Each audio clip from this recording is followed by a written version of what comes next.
Thank you for choosing this video to watch.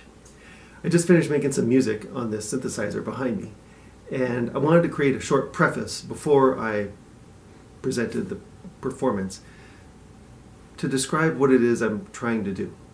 Because I realized as I was doing it that perhaps, I mean, it's not like a normal performance where there's a sort of a narrative arc and you can follow different sections. It's really just repetitive sounds kind of interweaving. So if you like that kind of music, then please continue.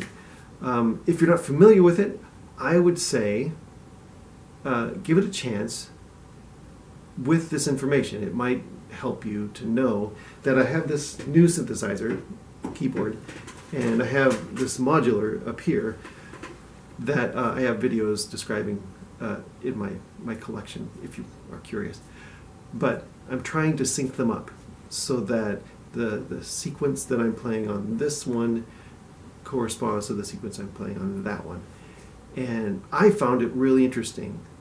And as I was watching the video on my computer as I was editing, I realized that the interesting part of this kind of musical performance, if you're watching it on a video screen, it's seeing the person make a decision, like I'm going to push that button and the music's going to go this way, or I'm going to twist this knob and I'm going to change the timbre of the sound.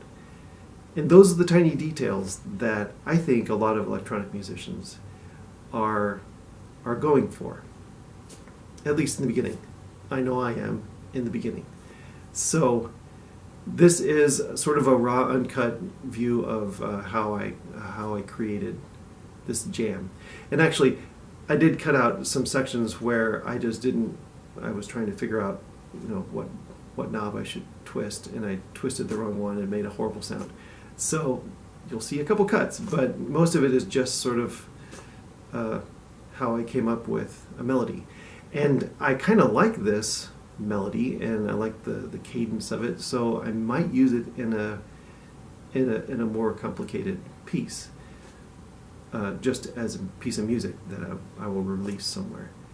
But I thought I'd just keep this video as a record of how I created it. Hopefully you find this interesting. So please stay and watch to the end. It's not very long.